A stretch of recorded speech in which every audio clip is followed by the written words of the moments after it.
주식 투자하면 우리 박세무사처럼 이익만 보지 않고 손실만 보는 분들 있잖아요. 네. 난 손실만 봐요. 네.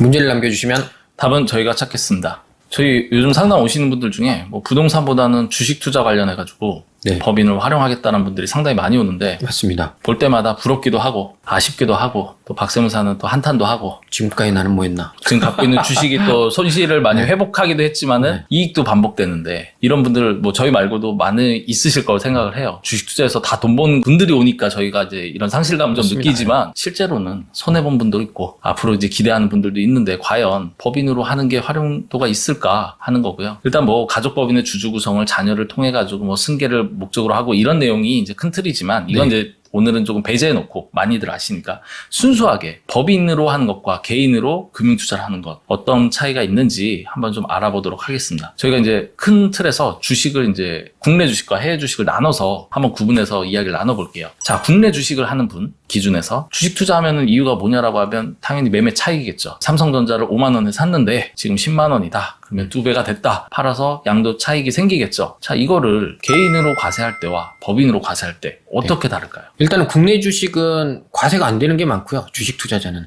이제 비상장 주식이나 대주주에 대해서는 과세가 되죠. 그렇죠. 양도세를 내는 거죠. 근데 개인은 뭐 그 정도 이상 되면 무조건 양도세 내는 거고 법인은 법인세를 내는 겁니다. 그래서 이제 개인 같은 경우에는 이제 종합과세가 되다 보니까 저희가 이제 본인의 소득과 그러다 보니까 하는데 방금 박sem사 말처럼 이제 국내 주식 같은 경우에는 뭐 활성화를 위해서 네. 대주주가 아니면은 사실은 이제 과세를 하지 않는데 뭐 대주주이시면 뭐 법인 하는 게 맞고 맞습니다. 네, 그렇지 않다 그러면 이제 고민이 더 되실 텐데 이 질문 많이 하세요.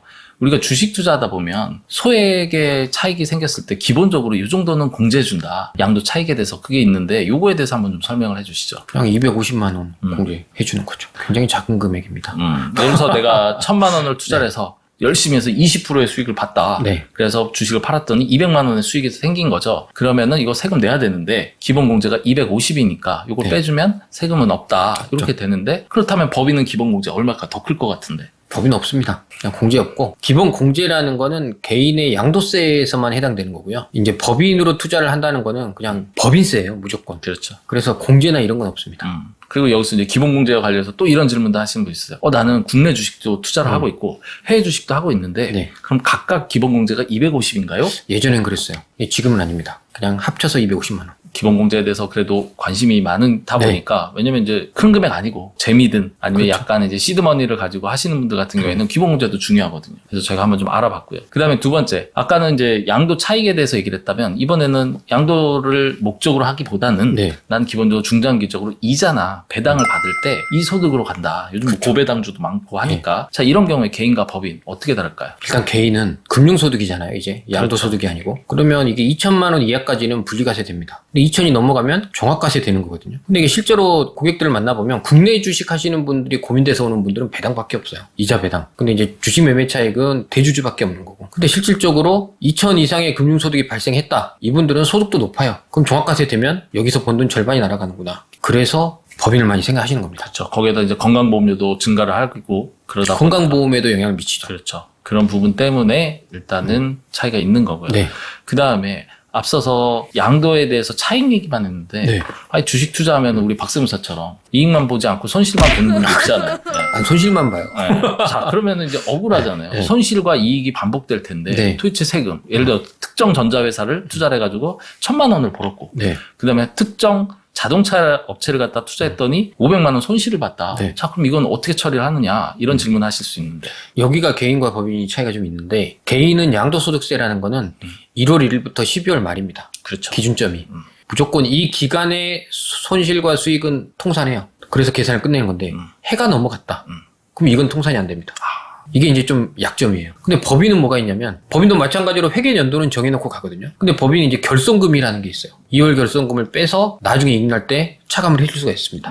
그러니까 이런 부분이 좀 크게 차이가 나죠. 주식 같은 경우에는. 그렇죠. 앞서 저희가 전자회사, 자동차 회사를 했는데 전자에서 이익 난 것과 자동차에서 손해 난 게 당해년도에 다 매매를 통해서 발생했다면 개인 같은 경우는 합산을 하는데 만약에 올해는 이익 났고 내년에 손실 나면 이거는 해가 바뀌었기 때문에 개인 같은 경우에는 합산해서 정리가 안 되는 거고 되죠. 하지만 법인은 2월 결손금 제도가 있기 때문에 네. 합산해서 손실을 갖다가 회복하는 맞습니다. 좀 기회를 줄 수 있다. 근데 사실 이건 개인도 해줘야 되지 않나? 저는 사실 그렇게 생각은 하는데 이게 뭐.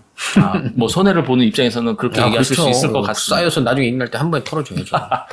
자, 그렇다 그러면 국내 주식은 이런데 해외 주식은 이제 좀 빠르게 똑같은 내용을 가지고 똑같습니다. 어떤 차이가 있는지 국내 주식과 한번 알아볼게요. 자, 해외 주식을 양도 차익을 목적으로 해서 매매를 했을 때 이 네. 과세는 개인과 법인 어떻게 될까요? 해외 주식은 법인은 똑같고요. 결국에 국내나 해외나 똑같은데 개인 같은 경우에는 해외 주식은 무조건 과세거든요.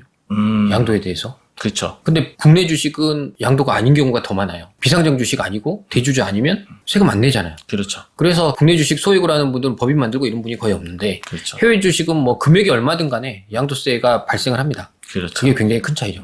자, 그리고 해외 주식으로 요즘에는 뭐 국내 배당보다는 사실 해외 쪽의 배당이 네. 높기 때문에 그쪽으로 많은 포커싱이 있는데 자, 해외 주식을 통해서 이자 배당을 받는다 그러면 네. 이거는 어떻게 다를까요? 그건 똑같아요. 종합과세 되는 겁니다. 이자 배당 받으면 원천 징수하고 종합과세에 해당이 돼서 무조건 이제 세금을 많이 내게 되고요. 근데 만약에 이제 법인이다. 그럼 심플하게 그냥 법인세 이렇게 보시면 됩니다. 박세무사 얘기를 들어보면 이제 뭐 국내 주식이나 해외 주식이나 이자 배당 수익에 대해서는 세무 처리가 동일하다라고 했는데 실무에 들어가면 아니 뭐가 좀 복잡하고 다르다라고 하는데 그 부분은 뭘까요? 일단 국내 주식 배당에 대해서 법인은 배당 원천 징수를 안 합니다. 그래서 나중에 법인세 내면 되는데 해외 주식은 해외에서 원천 징수를 하고 들어와요. 이미 했어요. 그러면 그게 이제 미국은 15%거든요. 네. 그럼 우리나라에서 법인세는 9%예요. 더 냈네? 근데 더 냈잖아요. 그렇죠. 그럼 이 부분에 대해서는 돌려주느냐? 근데 그건 애매한 게 있습니다. 미국에서 걷었는데 우리나라에서 돌려준다고? 그렇죠. 이거 웃기잖아요. 돌려주진 않고 외국 납부세액으로 해서 계산을 하고 있다가 여기서 더 이익 났을 때 공제 안 된 부분은 공제는 해줍니다. 이런 부분이 조금 내용이 다르긴 합니다. 그렇죠. 그러니까 법인 같은 경우에는 이제 해외 원천세율이 높다 보니까 약간 손실을 보는 것 같지만 그 부분은 기록을 잘 했다가 네. 나중에 이익이 나서 더 법인세를 낼 때 차감을 해준다. 아까 우리가 저 손실 났을 때 2월 결손금 네. 공제 같은 개념으로 이해하면 될 것 맞습니다. 같습니다. 해외 주식 같은 경우에도 만약에 손실이 났다. 그러면은 개인과 법인이 똑같이 개인은 당해년도 당해년도만 합산. 그리고 법인은 2월 결손을 통해서 계속 손실을 차감해가고 가감해갈 수 있다. 네. 이렇게 이해하면 될 것 같아요. 자, 일단은 저희가 뭐 큰 틀에서 양도 혹은 이자 배당, 손실 났을 때 이런 내용으로 조금 국내 해외를 나눠봤는데 네. 조금 내용이나 뭐 이런 것들이 안 하시는 분들은 조금 이해가 안 될 어렵죠. 거고 네. 이번에 5월에 이제 종합소득세 신고하신 분들 이런 분들은 이제 뼈저리게 느끼시면서 아 너무 많이 냈어. 세금으로 수익이 많이 났다고 기뻐했는데 절반이 세금으로 날아가네. 이런 고민이 계신다 그러면 이제 법인을 고려하셔야 될 텐데 근데 제가 실질적으로 요즘에 제가 상담을 굉장히 많이 하는데 해외 주식 투자하시는 분, 해외 배당주 투자하시는 분들이 많이 오거든요. 그렇죠. 근데 생각보다 저도 요즘에 좀 많이 깨우치고 있는 게 생각보다 안전하고 수익이 좀 되더라고요. 근데 그런 분들 보면 다 법인을 준비하고 계세요. 그러니까 배당주 같은 경우에는 아까 말씀드린 것처럼 종합소득세로 내는 것도 문제지만 건강보험도 2,000 넘으면 무조건 이제 올라가잖아요. 그렇죠. 그러니까 그런 부분 때문에 법인을 준비 많이 하시는데 이제는 국내도 금투세 되고 뭐 하고 하면 법인으로 많이 되지 않을까 그렇게 생각하고 있습니다. 저희가 뭐 여담이지만 금투세가 발의가 되면 발의가 됐고 그거는 이미 그러니까 확정이에요. 네, 확정. 확정이긴 한데 지금 뭐 아직은 이제 시행되기 전이니까 뒤집힐 수 있는 여지는 아직 남아 있으니까 쉽지 않죠. 네, 저희가 이제 그것만 되면은 야, 문의하는 분들 늘겠다라고 이제 네. 그냥 우스갯소리로 했는데 사실 뭐 이거에 대한 찬반 논란은 차저로 하도록 하고 저는 반대하긴 하는데 좀 야가 많기 때문에 자 일단 정치적인 색깔을 띄지 네. 마시고요. 우선은 오늘의 한 줄 평은 저희가 법인을 활용하면 좋은 분들 금융 투자를 하실 때 이런 분들에 대한 한 줄 평으로 마무리하도록 네. 하겠습니다. 저는 이자 배당을 중점적으로 투자하신다면 법인을 고려하십시오. 해외 중심으로 투자하신다면 법인을 고려하세요.